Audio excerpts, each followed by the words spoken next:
ne culpabilisez pas en dégustant notre délicieuse recette de gâteau au chocolat et son nappage préparé par la charmante Sakura. Dans cette fabrique de Versoix, au pied du lac, à quelques minutes de Genève, on considère chaque chocolat comme une pièce d'orfèvrerie.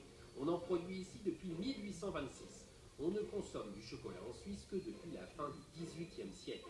Dans ce pays protestant, on a longtemps interdit ce produit jugé aphrodisiaque.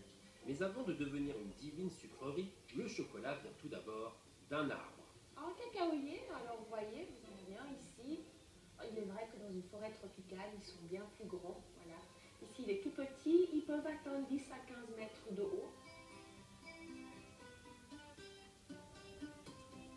Ça pousse principalement sur l'équateur, sous le long de l'équateur en Amérique latine, d'énormes productions en Afrique et aussi en Asie, principalement en Indonésie.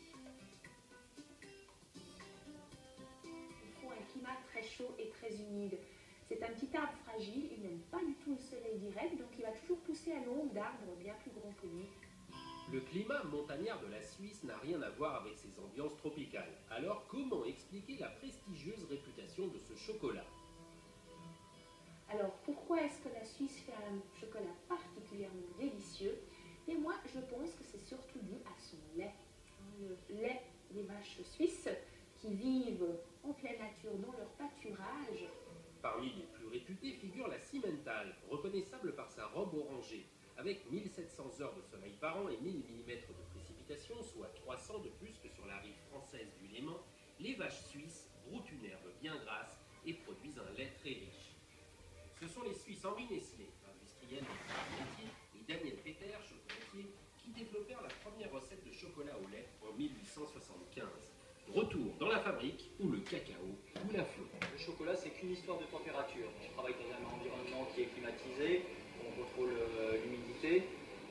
Lorsque ça cristallise, il faut que ce soit dans des endroits à 17 degrés.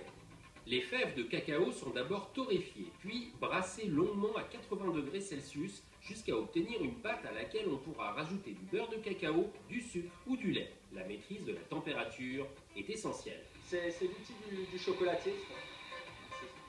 C'est l'outil du chocolatier, on ne peut pas s'en passer, c'est un décapeur thermique. Donc il faut faire très attention lorsqu'on l'utilise parce qu'on monte sur des températures qui sont très importantes. Ah, c'est vrai que ça décape à 600 degrés. Trop chaud, on ne peut rien en faire et trop froid, c'est fichu. C'est pareil pour la dégustation. Pas question de conserver vos chocolats sur le bord de la fenêtre en plein vent ou au congélateur. Donc le congélateur, on le déconseille. Dans des pays où il fait un peu chaud, on va dire peut-être de le mettre dans une boîte hermétique et dans le bac du réfrigérateur. L'idéal, c'est de laisser vos chocolats respirer à l'air ambiant une vingtaine de minutes avant de les déguster. À Genève, l'une des spécialistes suisses du chocolat, c'est Sakura. Bonjour. Cette incontournable blogueuse culinaire nourrit une passion pour le cacao qui est à la mesure de ses tablettes. Un petit morceau, enfin un petit morceau, un gros morceau. Délicieux. De retour à la maison, elle va nous donner ses secrets pour réussir le gâteau au chocolat qui va épater vos amis. Un gâteau au chocolat et aux amandes recouvert d'un nappage. On va commencer par faire fondre le chocolat au bain-marie. Et puis je vais mettre le chocolat à l'intérieur puis attendre qu'il fonde. Il faut compter un bon quart d'heure pour que les 100 g de carré se transforment en une voluptueuse pâte. En attendant, elle s'occupe de son appareil. Je vais mélanger donc le beurre que j'ai laissé à température ambiante et puis avec le sucre. Alors il y a 175 g de beurre et puis 100 g de sucre. 175 ou 175, c'est tout le charme de l'accent suisse. Elle va ensuite casser 4 œufs et les séparer. Le jaune est incorporé au beurre sucré, puis elle ajoute 200 g d'amandes en poudre. Alors maintenant, je vais incorporer le chocolat. Pour assurer de la légèreté à son gâteau, elle va battre des œufs en neige. Elle va les incorporer délicatement à son appareil. Et pour qu'il gonfle bien, il ne faut pas oublier la levure. Enfin, à Genève, ça ne se prononce pas de la même façon. Chez vous, ça s'appelle de la levure. Chez nous, ça s'appelle de la poudre à lever. Et à sa poudre à lever, elle ajoute 50 g de farine. Il ne reste plus qu'à beurrer des moules, verser l'appareil et enfourner le tout pendant 25 minutes à 180 degrés. Alors, nous avons mis le gâteau au four et puis nous allons nous attaquer au nappage.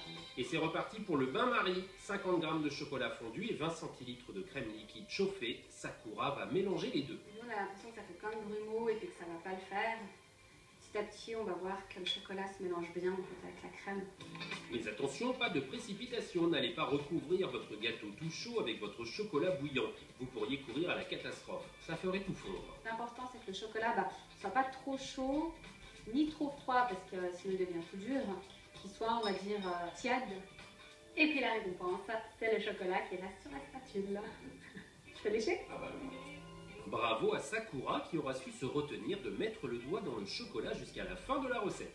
Vous aussi, régalez-vous de ce chocolat suisse pendant les fêtes, mais attention aux crises de foie.